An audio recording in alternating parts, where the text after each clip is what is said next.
UP से लेकर के बिहार तक बीजेपी का मॉडल फेल हो रहा है। युवा अब लगातार बीजेपी सरकार के खिलाफ, बीजेपी गठबंधन के खिलाफ खुल करके सड़कों पर उतर चुके हैं। यूपी में जैसा बवाल हुआ था, हजारों की तादाद में लोग सड़कों पर उतरे थे, अब उसी तरह से बिहार की राजधानी पटना में भी हुआ। लेकिन उसके बीच में एक बड़ी खबर सामने आई और वो ये कि खान सर की गिरफ्तारी हो गई है। जैसे ये खबर सामने आई, चारों तरफ कोहराम मच गया। अब पुलिस की भी इस पर सफाई आई है। पुलिस अपने आप में इसको लेकर के अलग तरह तर्क दे रही है और पुलिस ने उल्टा एक और केस दर्ज कर लिया है खान सर को लेकर के, उनके सोशल मीडिया एक्स प्लेटफॉर्म पर, उनके अकाउंट को लेकर के। तो ये जो बवाल है, ये हंगामा है, ये कहां तक किस हद तक जाएगा। और उत्तर प्रदेश जहां पर अभी चुनाव में वक्त है, लेकिन बिहार उस मायने पर नहीं है। बिहार में अगले साल चुनाव होने हैं और अगले साल चुनाव से पहले बिहार में बीपीएससी के छात्र नॉर्मलाइजेशन के खिलाफ सड़कों पर उतरे और जिस तरीके से उनकी लाठियां उनके ऊपर भांजी गई, उसके बाद में खान सर उसमें आते हैं और खान सर को देर रात पुलिस जब पकड़ करके ले गई तो क्या हुआ, एक बार जरा खुद से सुनिए।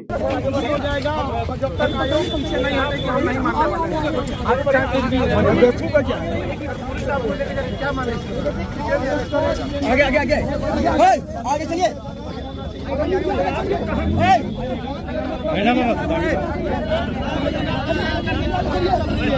आप सभी से यही गुजारिश है, आगे बढ़िए ना, गर्दनी बात कर, आप लोग रुक जाइए। हो गया, जाइए। अरे आते रहे,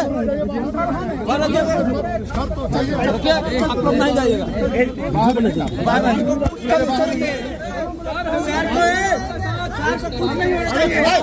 क्या होगा,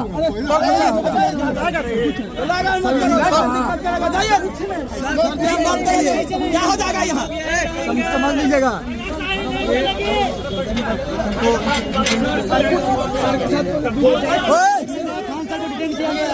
खान सर विदेशी आयोग जा रहे थे, खान सर को डिटेन कर लिया गया है। आप देख रहे हैं खान सर को डिटेन कर लिया गया है। जितना है ना हल्का होगी तो खान सर को भी डिटेन कर लिया गया है। लगातार कल दोपहर से ही पटना के अंदर बीपीएससी के छात्रों का नॉर्मलाइजेशन के खिलाफ विरोध प्रदर्शन और पहले कई दिनों से लगातार बढ़ रहा था, लेकिन कल चरम पर आ गया और खान सर वहां पर पहुंच गए और वहां पर पहुंच करके खान सर ने माइक संभाल लिया। तभी से खान सर जो है वो पिक्चर के अंदर आ गए थे और फिर उसके बाद में देर रात तक बवाल हंगामा बढ़ता ही चला गया। हमें अलग से टाइम दो, नॉर्मलाइजेशन नहीं सहेंगे। छात्र एकता, जिस तरह से देखिए आप लोग देख रहे हैं कितना दूर पर आपके साथ बर्बर व्यवहार हुआ। हम लोगों को मीटिंग में बैठा के और जबरदस्ती थोप रहा था। आयोग ऑफिशियल वीडियो जारी करे कि किस तरह से उन्होंने शिक्षकों के साथ अपना अधिकार थोपा था। आप मानिए और कहिए कि ऑफिशियल वीडियो जारी करिए, वहां पर जारी करिए, तब समझ में आएगा कि हम लोग के साथ कितना दुर्व्यवहार किया वहां पर। वहां से हम लोग एकदम निराश हो गए। कोई कहे कि कोई खुश होकर आया था। ओरिजिनल वीडियो जारी करे किस तरह से थोप रहे थे हम लोग के ऊपर। वहां पर दूध का दूध और पानी का पानी हो जाएगा। हम जब तक यहाँ से नॉर्मलाइजेशन रद्द नहीं होगा, वापस लास्ट समय जो आपका बर्बाद हुआ है, ये इन्हें वापस देना होगा। आयोग का था तो बच्चों का फॉर्म क्यों नहीं लिए? बच्चों का फॉर्म भरने का एक्स्ट्रा टाइम सर्वर तुम्हारा खराब था यार, सस्ता सर्वर लेके यूज किया तो समझे। अब हम सब देखिए, हमारा आपका यहाँ व्यक्तिगत बात नहीं है। हम लोग का बस एक मांग है, हम सब हिंदुस्तानी है यहाँ पे, हम सब लोग का बस एक मांग है, क्या चीज? नॉर्मलाइजेशन। पटना में बीपीएससी के इन छात्रों पर दौड़ा दौड़ा करके लाठीचार्ज हुआ। तस्वीरें आप देखिए, आपकी स्क्रीन पर कुछ तस्वीरें आपको दिखाई दे रही है। आप बताइए, देश का युवा, किसी भी प्रदेश का युवा, किसी के नौजवान बच्चे, कोई मां बाप पढ़ा लिखा करके अपनी जीवन भर की पूंजी लगा करके किसी लड़के को, किसी लड़की को वो 20-22 साल का, 25 साल का अगर करते हैं तो इसलिए करते हैं कि ऐसे लाठियों से हमारे लाल पिटे, सड़क पर गिरा गिरा करके पुलिस उनको पीटने का काम करे। पूरी जिंदगी की मेहनत आदमी अपने बच्चों पर लगा देता है और उसके बच्चों का आज क्या हाल हो रहा है। क्या ये पुलिस का रवैया है? क्या ये सरकार का रवैया है? सोचिए जरा इस बात को। लेकिन खान सर की गिरफ्तारी के मामले में अलग अलग तर्क सामने आ रहे हैं। आपकी स्क्रीन पर देखिए, खान सर का जो कोचिंग इंस्टीट्यूट है उनकी तरफ से कहा गया कि खान सर की गिरफ्तारी हो गई है। छात्रों की आवाज उठाने वाले हमारे खान सर गिरफ्तार हुए हैं, लेकिन उनका संघर्ष यहीं नहीं रुकेगा। खान सर के लिए उनके छात्रों का भविष्य ही सबसे महत्वपूर्ण है। यह खबर निकल करके सामने आई, लेकिन उसके बाद में खान सर को लेकर के जो है वो आज जो खबर छपी है वो देखिए आप। खान सर को डिटेन किया गया है after joining Bihar civil service aspirants agitation. तो ये खान सर को जो है वो यहां पर गिरफ्तार किया गया, डिटेन किया गया। ये खबरें निकल करके सामने आई, लेकिन पुलिस इसको सिरे से नकार रही है। पुलिस की तरफ से क्या कहा गया देखिए आप।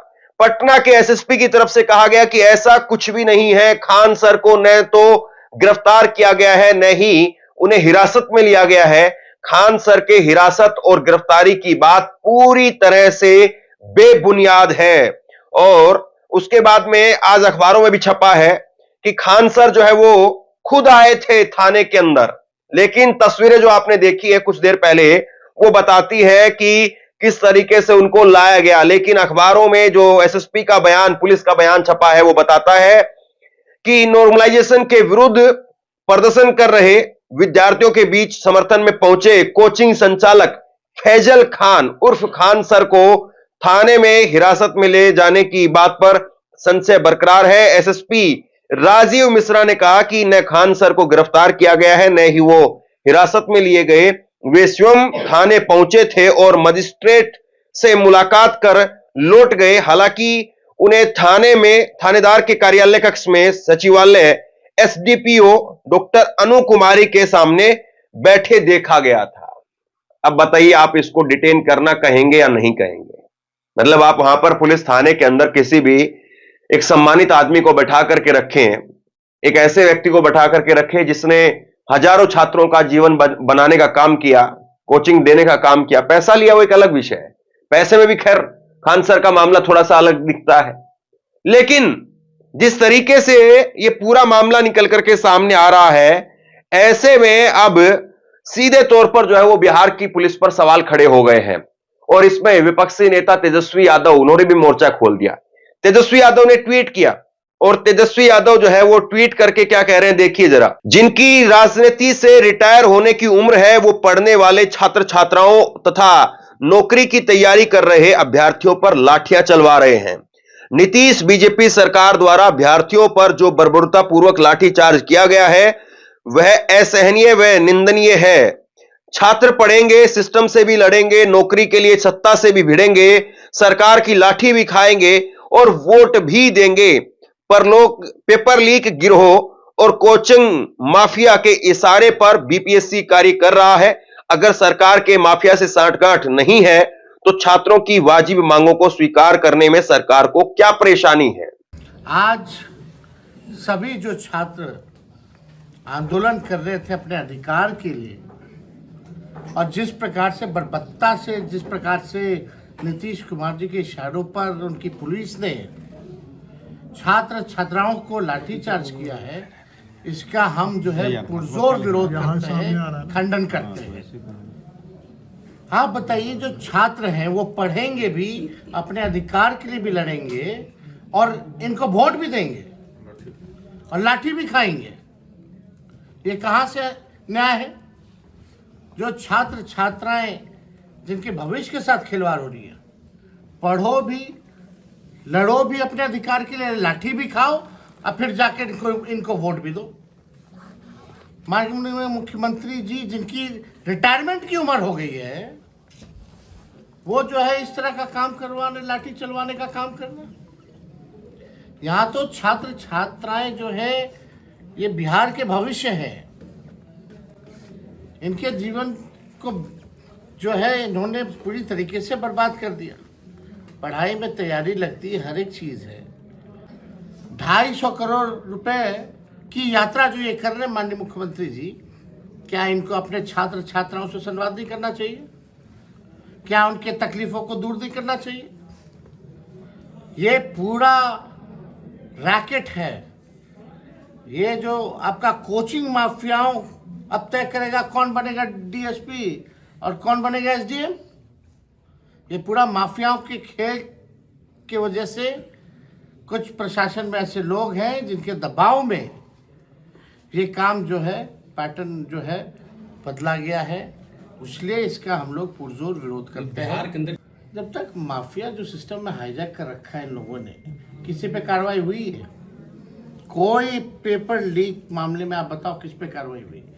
और दुर्भाग्य की बात है और चिंता की बात है कि सारा पेपर लीक जो होता है उसका तार एक ही जिले से जुड़ा रहता है। तो एक तरफ तो ये बीपीएससी को लेकर के, नॉर्मलाइजेशन को लेकर के छात्रों का विरोध था, लेकिन इस पूरी पिक्चर में खान सर एक बड़े किरदार बन गए। और खबर आपकी स्क्रीन पर न्यूज 18 बिहार की। खान सर के ऑफिशियल एक्स अकाउंट पर केस दर्ज किया गया है।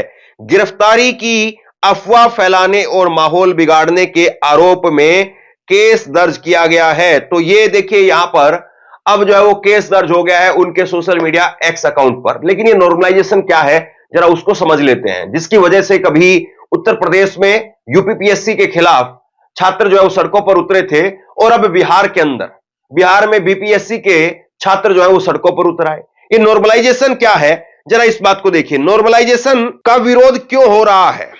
जब किसी एग्जाम में कैंडिडेट्स की गिनती ज्यादा होती है तो एग्जाम कई दिनों में और कई शिफ्ट में कराया जाता है। ऐसे में कैंडिडेट को प्रश्न पत्र भी अलग अलग मिलते हैं। सभी शिफ्ट की परीक्षा होने के बाद परीक्षा कराने वाली संस्था हर शिफ्ट में शामिल स्टूडेंट प्रश्न पत्र की कठिनाइयों और दूसरे आधार पर स्टूडेंट के नंबर का नॉर्मलाइज करती है। स्टूडेंट का कहना है कि यह नॉर्मलाइजेशन प्रोसेस सभी छात्रों के लिए फेयर नहीं होती है। परीक्षा एक दिन में और एक ही शिफ्ट में होनी चाहिए। जब कैंडिडेट की संख्या ज्यादा होती है तो 2 पाली या एक से ज्यादा दिन परीक्षा होती है। हर एग्जाम में अलग अलग क्वेश्चन पेपर सेट किए जाते हैं। अगर पहली परीक्षा में कैंडिडेट्स के एवरेज नंबर कम आए हैं या अटेम्प्ट भी कम रहे हैं, ऐसे पेपर टफ माने जाते हैं। इसमें परीक्षार्थियों का औसत नंबर कम हो जाता है। वहीं अगर दूसरी पाली में कैंडिडेट्स के एवरेज नंबर ज्यादा आए या अटेम्प्ट ज्यादा रहा तो पेपर इजी माने जाते हैं। इसमें परीक्षार्थियों का जो औसत नंबर ज्यादा हो जाता है, जबकि फाइनल रिजल्ट इनके औसत नंबर पर आएगा। ऐसे में कैंडिडेट्स का मानना है कि उन्हें आसान पेपर मिला, उनके नंबर बढ़ जाएंगे जिन्हें आसान पेपर मिला, और दूसरे के साथ में अन्याय होगा। कुल मिलाकर के बात इतनी सी है कि छात्र कह रहे हैं कि सबका जो परीक्षा है वो आप एक ही दिन ले लीजिए, फिर उसमें आपको अलग अलग क्वेश्चन पेपर सेट नहीं करने पड़े। अगर आप एक ही दिन परीक्षा ले लेंगे तो आपको अलग अलग क्वेश्चन पेपर सेट नहीं करने पड़ेंगे। जाहिर सी बात है, एक इतनी सी किताब है जिसका पूरा सिलेबस है, उसी में से क्वेश्चन पेपर सेट करने हैं। तो एक क्वेश्चन पेपर सेट कर लिया गया एक दिन के लिए। दूसरे दिन के लिए जाहिर सी बात है वो सवाल तो आएंगे नहीं, उनमें से 1-2 सवाल, 2-4 सवाल आ सकते हैं, तो दूसरे कोई सवाल होंगे। फिर उसके बाद में तीसरे दिन अगर और पेपर होना है तो तीसरे कोई और सवाल आएंगे। तो फिर इसमें जो बड़ी शंका है वो ये रहती है कि किसी दिन जो है वो ज्यादा टफ सवाल का एग्जाम बन सकता है और किसी दिन जो है वो बहुत कम हो जाता है। लेकिन बाद में जब नॉर्मलाइजेशन होगा तो फिर नंबर आपस में एक्सचेंज हो जाते हैं। तो कुल मिलाकर के नॉर्मलाइजेशन की प्रक्रिया है जिसका छात्र विरोध कर रहे हैं और सड़क पर इस तरह से लाठियां चल रही है। बहरहाल आप सरकार जब कहती है कि हम 1 नेशन 1 इलेक्शन की तरफ जा रहे हैं, मतलब पूरे देश में एक बार में चुनाव होंगे, एक राज्य में भी, कुछ जिलों में भी अगर कोई परीक्षा होती है तो सरकार उसको एक दिन में क्यों नहीं करा पा रही? सवाल इस बात का है। शेयर कीजिए इस खबर को, लोगों तक पहुंचाइए और इसी तरह की तमाम खबरों के लिए ऑनलाइन न्यूज इंडिया को सब्सक्राइब कीजिए।